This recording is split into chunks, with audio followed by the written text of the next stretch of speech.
that do. Lehongo si welo ye. ရှောက်လုံးရှောင်းပုံနေတဲ့မထွေးလေးကို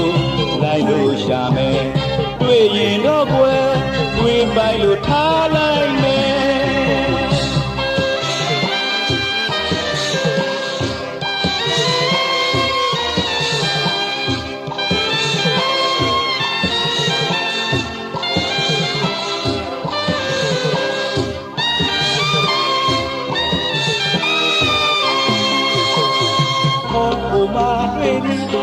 ညိုကြီးရှာနေတဲ့မတွေးလေးပေါ့ကွယ်သားလေးကဖြူဖြူခွေးပါးကလေးကနီနီခွေးပန်းကလေးတပွင့်နဲ့လာနေတယ်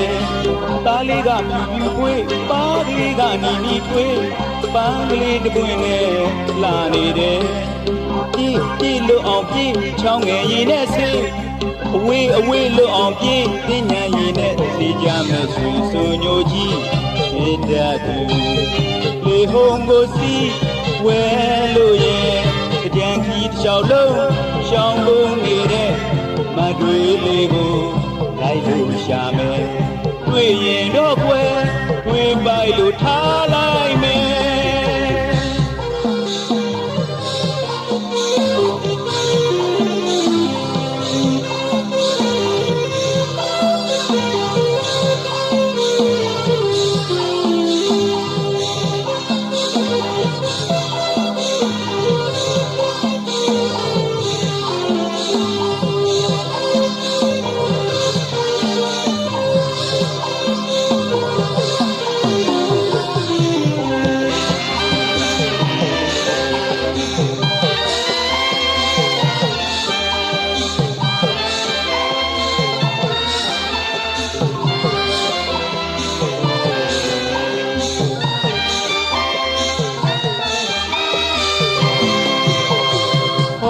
မာတွေ့ပြီးရွှေစွန်ညိုကြီးရှာနေတဲ့မတွေးလေးပေါ့ကွယ်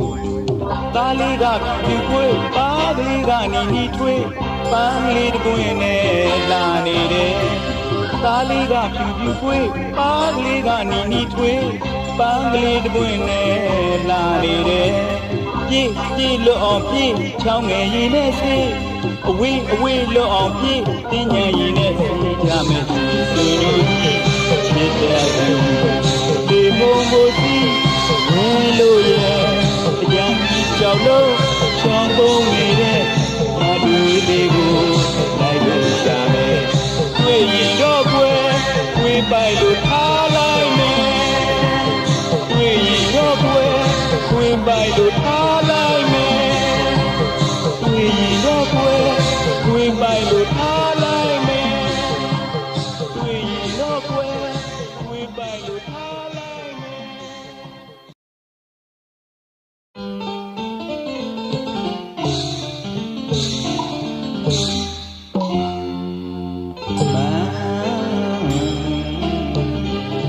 is blue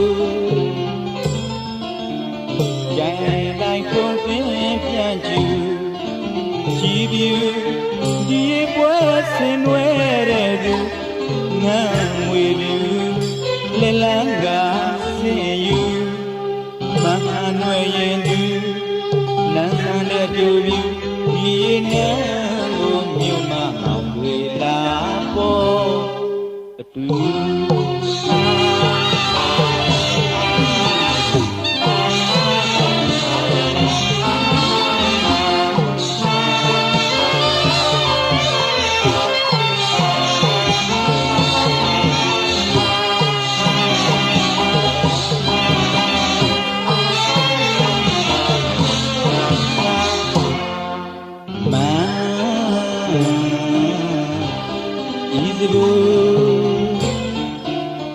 jai lai thong tin pian ju ji biu di pwe sin nwe de du ngang ngwe biu le la ga sin yu ma han nwe yin du nan san de piu biu di na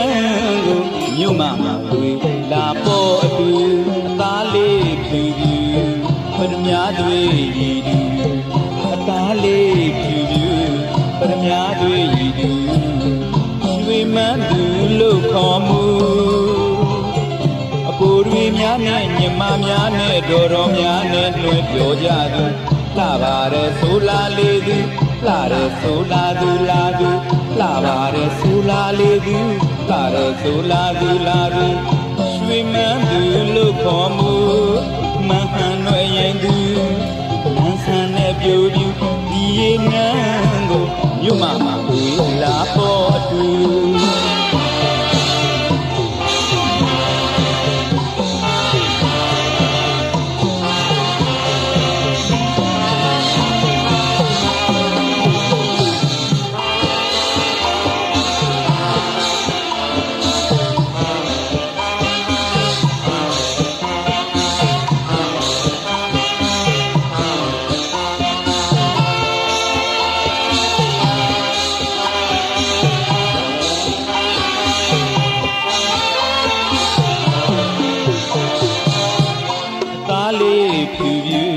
ပရမများတွေရည်သူအသားလေးဖြူဖြူပရမများတွေရည်သူရွှေမန်းသူလို့ခေါ်မှုအကိုတွေများနဲ့ညီမများနဲ့တို့တော်များနဲ့တွေ့ပြောကြသူလှပါတယ်ဆိုလာလေးသူလှတယ်ဆိုလာသူလာသူလှပါတယ်ဆိုလာလေးသူလှတယ်ဆိုလာသူလာသူရွှေမန်းသူလို့ခေါ်မှုမဟန်ရဲ့သူသူဒီရေနန်းကိုမြို့ကဝေလာပေါ်အတူ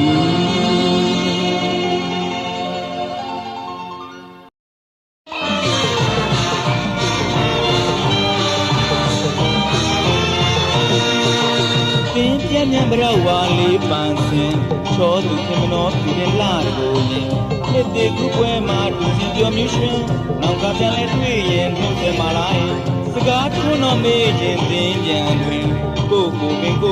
မြဲခင်ပင်တို့မောင်ရင်နှမတွင်မင်းများပြောဆိုမိရင်မန်းလေးများနဲ့ရင်သင်ကြံခင်စိတ်တော်ပွင့်မညူးငယ်သေးခြင်း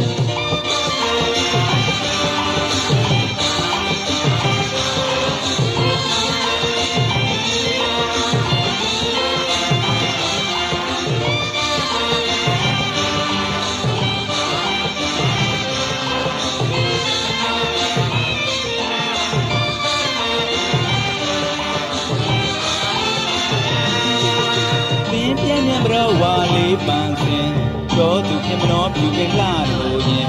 နှစ်တည်းကူပွဲမှာသူစီပြောမျိုးရှင်နောက်ကပြန်လဲတွေ့ရင်နှုတ်ဆက်มาလိုက်စကားထွန်းတော်မေးခြင်းသင်ကြံတွင်ကိုပင်အမြဲခင်မင်တို့မောင်ရင်နှမတွင်မင်းများပြောဆိုမိရင်ပန်းလေးများနဲ့ရင်သင်ကြံစိတ်တော်ပွင့်မညိုးငယ်သေးခြင်းစိတ်တော်ပွင့်မညိုးငယ်သေးခြင်းစိတ်တော်ပွင့်မညိုးငယ်သေးခြင်းစိတ်တော်ပွင့်မညိုးငယ်သေးခြင်းစိတ်တော်ပွင့်မညိုးငယ်သေးခြင်း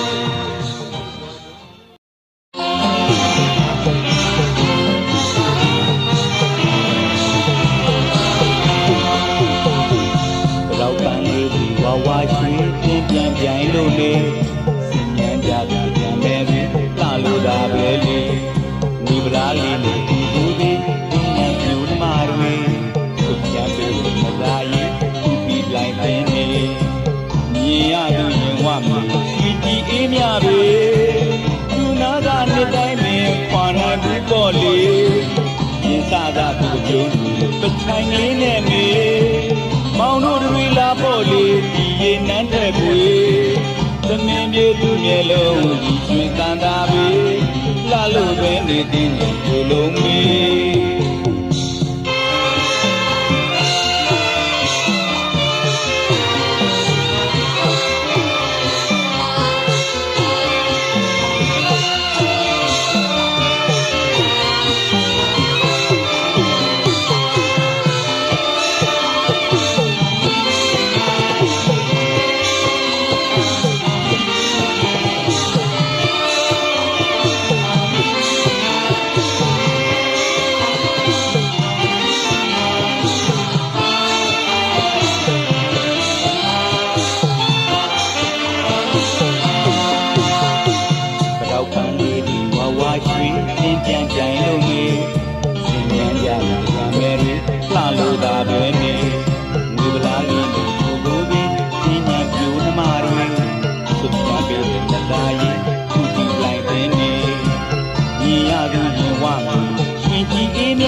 ရင်ခွာနိုင်ဘူးပေါ့လေ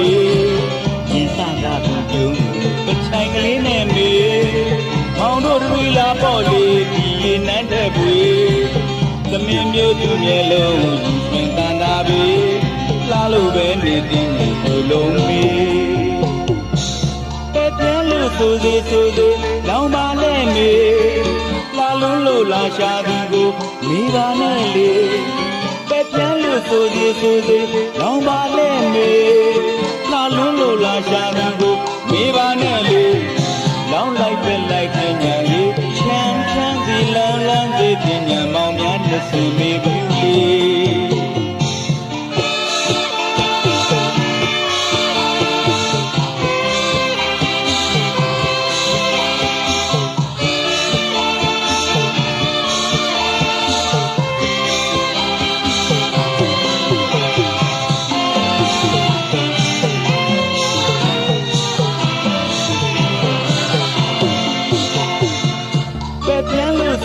ဆိုစေလောင်ပါနဲ့မေ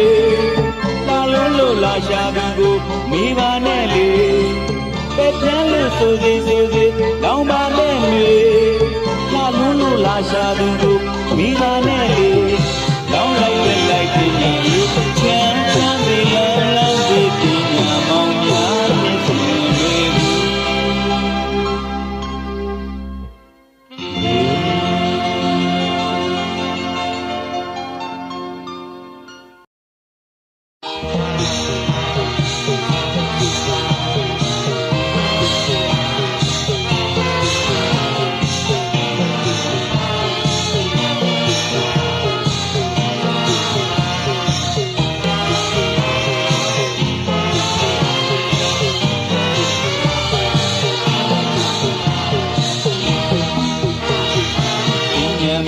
ပြောပါစေ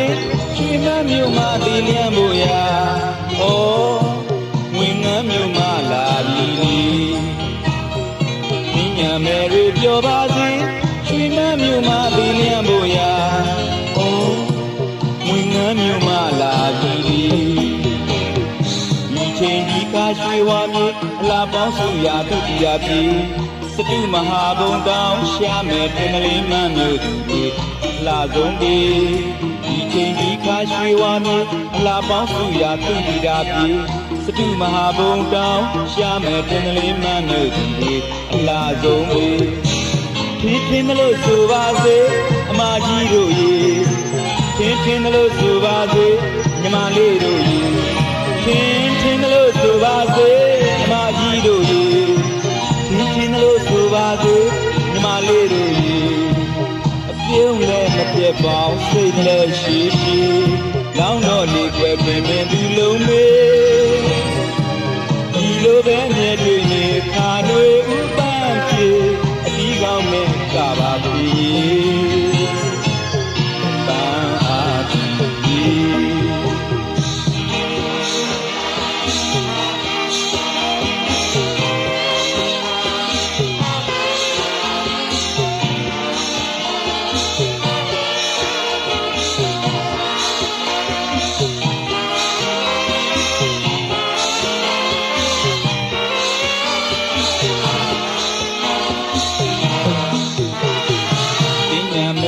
ပြောပါစေ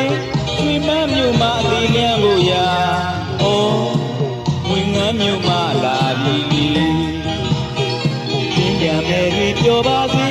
ချွေမမြို့မှာတည်လျံဖို့ရာဩဝင်ငန်းမြို့မှာလာပြီချိန်ဒီကားရွှေဝါမြေအလားပေါင်းစုရာသူတိတာပြီစတုမဟာဘုံတောင်းရှာမယ်တင်ကလေးမမြို့သူလာဆုံးပြီဒီချိန်ဒီခါရွှေဝါမြေအလားပေါင်းစုရာသူတိတာပြီစတုမဟာဘုံတောင်းရှာမယ်တင်ကလေးမမြို့သူလာဆုံးပြီထင်းလို့ဆိုပါစေအမကြီးတို့ရေထင်းလို့ဆိုပါစေညီမလေးတို့ရေထင်းလို့ဆိုပါစေအမကြီးတို့ရေထင်းလို့ဆိုပါစေညီမလေးတို့ရေအပြုံးလည်းမပြတ်ပေါင်းစိတ်လက်ရှိရှိလောင်းတော့လေွယ်ပင်သူလုံးမေဒီလိုပဲနဲ့တွေ့နေခါတွေဥပန်းပြေ ကောင်းနဲ့ကပါကြီးပန်းအား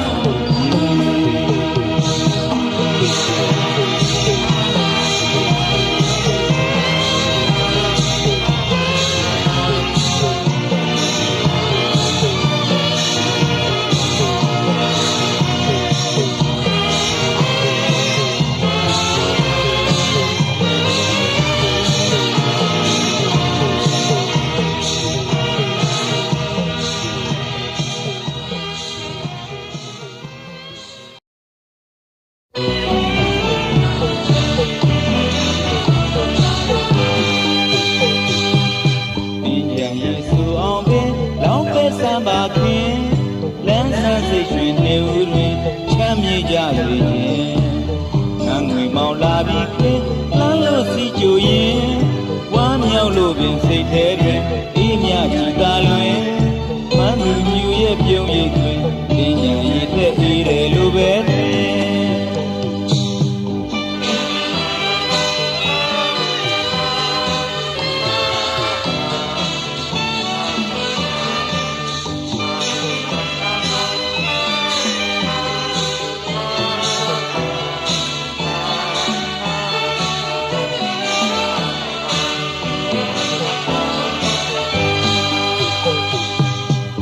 ပန်းတွင်ဆုံးလင်းဝင်ကြပေါ်စဉ်ပေပန်းပဲလို့ရင်ပန်းပရောက်ကသခင်ဝိမန်းသူအပြူစဉ်မခိုးရိုးနဲ့ပင်စေရင်မှာပြူစဉ်ရှင်ကျော်သန့်စဉ်ပရောက်နဲ့ပင်ရှင်ပြိုင်ဝဲလို့တင်လာကြော်ဆုံးရင်ဒီကြယေစုအောင်ပင်လောင်းပဲဆမ်းပါခင်လမ်းဆန်းစိတ်ရွှေနေဦးတွင်ချမ်းမြေကြစေမောင်လာပြီးခေလမ်းလို့စီကြိုရင်ဝမ်းမြောက်လို့ပင်စိတ်ထဲတွင်အေးမြကြည်သာလွင်မန်းသူမြူရဲ့ပြုံးရိပ်တွင်တင်ညာရည်တဲ့အေးတယ်လို့ပဲထင်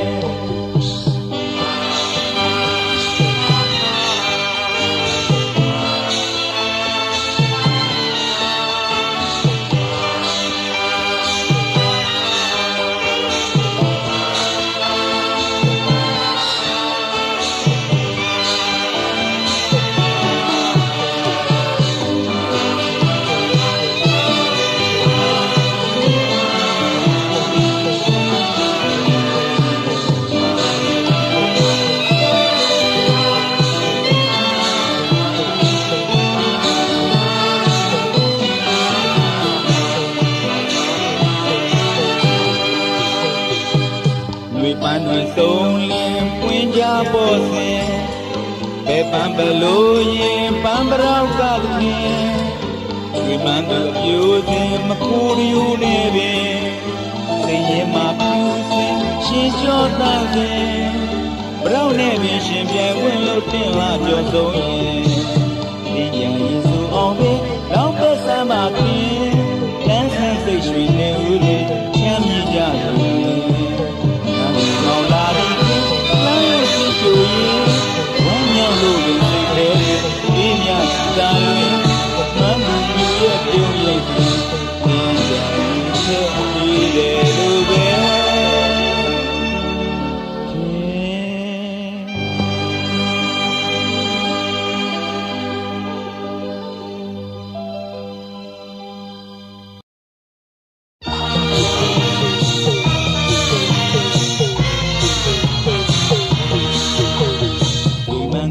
ဆုံးလာပြန်တဲ့ညင်ညင်ရံပရောက်လေးနော်ပေကြရင်ကမြူစောတကူလာရောက်ပေါ်မန်းသူပြိုကြောဒီလာနဲ့ဆောပြုံးပွဲလို့ကလိုက်တော့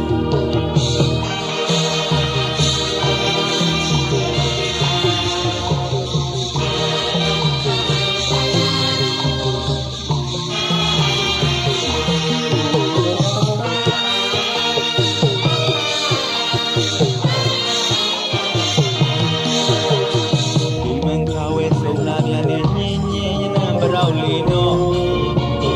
ပေညာရ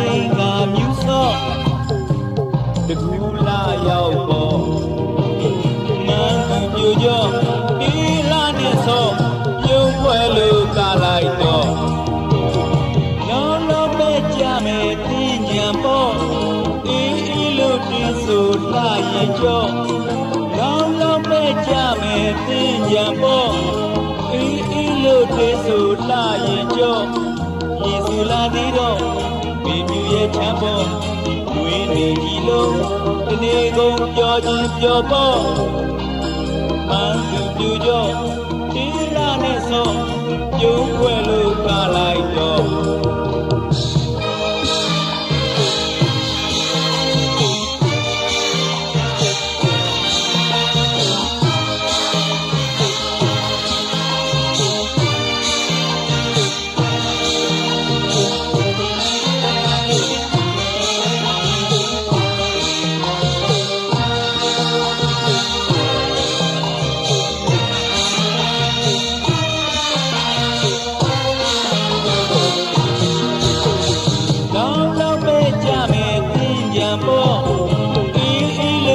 ဆိုလာရင်ကြော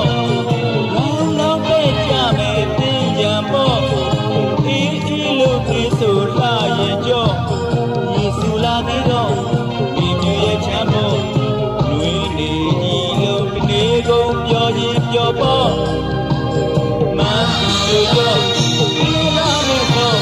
ကျုံးွယ်လို့ကလိုက်တော့ကျုံးွယ်လို့ကလိုက်တော့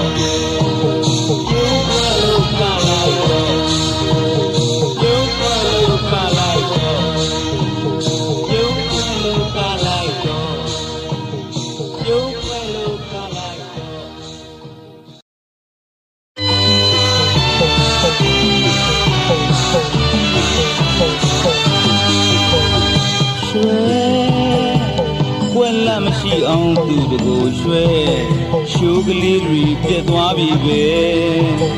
ရွှဲဘယ်သူများပက်လို့ဒီလောက်တောင်ရွှဲတာသိညာပွဲတော်တယ်ရွှဲကွက်လက်မရှိအောင်သူတကိုရွှဲရှိုးကလေးတွေပြတ်သွားပြီပဲရွှဲဘယ်သူများပက်လို့ဒီလောက်တောင်ရွှဲတာသိညာပွဲတော်တယ်အလားတွေရေထဲပါပြီပဲအလားတွေရေထဲပါသွားပြီပဲကဲကဲကဲကဲကဲ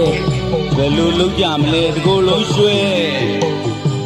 မုံလည်းသာချဲသမျှပြေရပြီပဲသပင်တွေဖယုတ်ဖျဲဖွာလာကျဲအသားရေတွေပြတော်လဲသူလေးမြူလျက်မလျှော်သောဆွဲမုံလည်းသာချဲသမျှပြေရပြီပဲသပင်တွေဖယုတ်ဖျဲဖွာလာကျဲအသားရေတွေပြတော်လဲသူလေးမြူလျက်မလျှော်သောဆွဲပင်ကိုအလှပြက်အကြည့်ကြံသွားပြီတကူလာအရဲ့မြတ်တဲ့အလှတွေရည်တဲ့ပါပြီပဲအိုးအလှတွေရည်တဲ့ပါပြီပဲကဲကဲကဲကဲဘယ်လိုလုပ်ကြမလဲဒီကိုယ်လုံးရွှဲ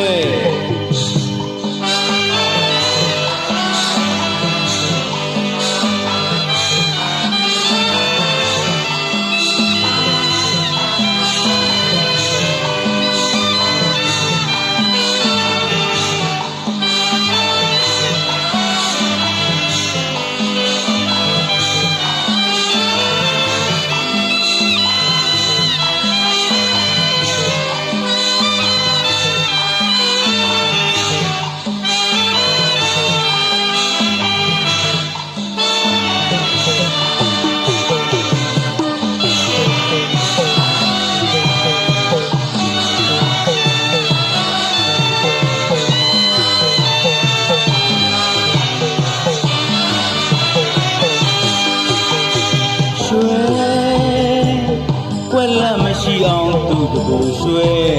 ရှူကလေးတွေပြက်သွားပြီပဲရွှဲဘယ်သူများပက်လို့ဒီလောက်တောင်ရွှဲဒါသိညာပွဲတော်တယ်မယ်ရွှဲဟေး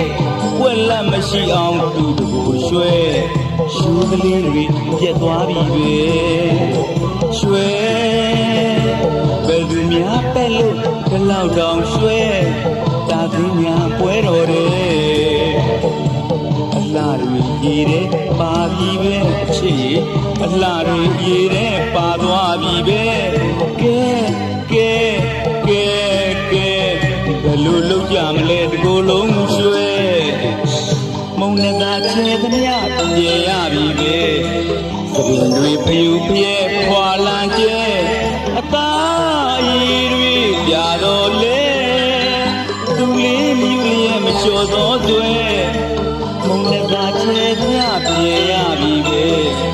သပင်တွေဖျူဖျဲဖွာလန်ကျဲအသားရည်တွေပြတော်လေသူလေးမြူလေးမလျှော်သောတွဲပင်ကိုအလှပြဲအကြည့်တန်သွားပြီတကူလာအရမြတ်တဲ့အလှတွေရေပါပြီပဲနော်အလှတွေရေပါသွားပြီပဲကဲကဲကဲကဲကဲဘယ်လိုလုပ်ကြမလဲဒီကိုယ်လုံးကျွဲ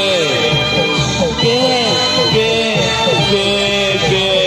ဘယ်လိုလုပ်ကြမလဲဒီကိုယ်လုံးကျွဲကဲကဲကဲကဲဘယ်လိုလုပ်ကြမလဲဒီကိုယ်လုံးကျွဲ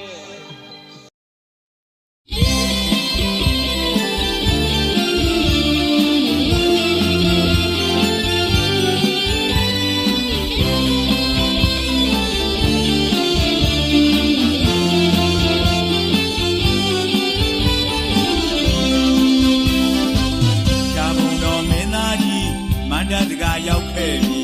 ဘယ်ရသူသာဒီမှန်းလည်းမသိတော့ခဲ့တွေ့ပြီမနိကပြီးတဲ့မင်းလိမ့်စာရေတွေဆိုလို့ပြက်ကုန်ပြီမမမီတော့ခဲ့သားလားတွေ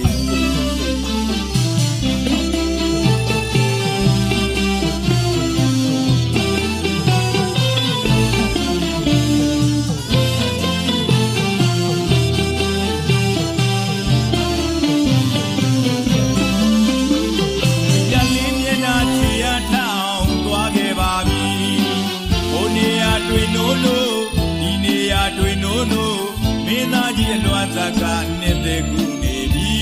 အတာမင်းသမီးလေးတွေ့ဖို့အလွန်ခက်သည်ရှားဘုံတော်မင်းသားကြီးမန္တတကာရောက်ခဲ့ပြီဘယ်ရသူသာဒီမှန်းလည်းမသိတော့ခက်တွေ့ပြီမနိကပြီးတဲ့မင်းလိမ့်စာရေတွေဆူလို့ပြက်ကုန်ပြီမမမီတော့ခက်သားလားတွေနေတဲ့ကူမှာဘရဝါလေးတွေပွင့်တော်သည်အော်ငဲ့တွေ့တွန်သာကြရင်လွမ်းတန်တရားရှိဒီတန်ကြရလိုက်ရှာလဲတို့မတွေ့ပြီသို့တော်ဘယ်နေရာမှဝင်နေပြီကြံသူသာနမဲ့လေးနှမငယ်ဒီနေ့တာပြီမှာမျက်လက်ပြလိုက်ပြီရှားဘုံတော်မင်းသားကြီးမန္တတကာရောက်ခဲ့ပြီဘယ်ရသူသာဒီမှန်းလည်းမသိတော့ခဲ့တွေ့ပြီမနိကပြီးတဲ့မင်းလိမ့်စာရေတွေဆိုလို့ပြက်ကုန်ပြီမမမီတော့ခဲ့သားလားတွေ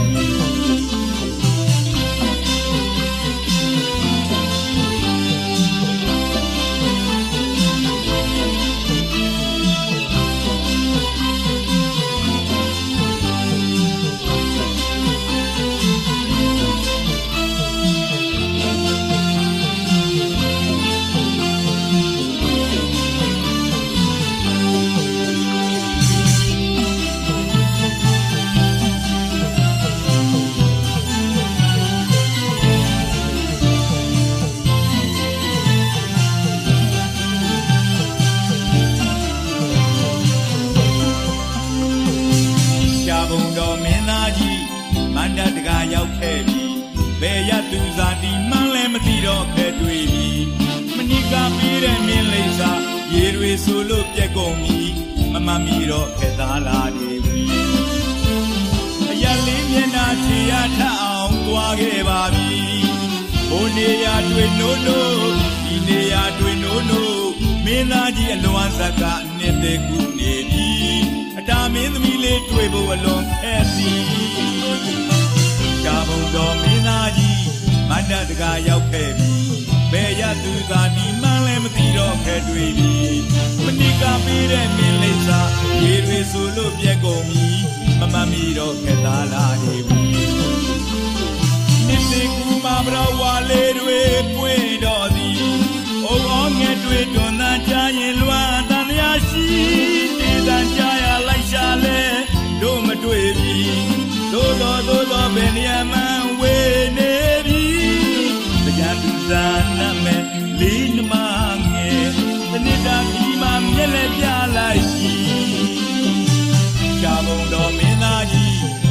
တကားရောက်ခဲ့ပြီ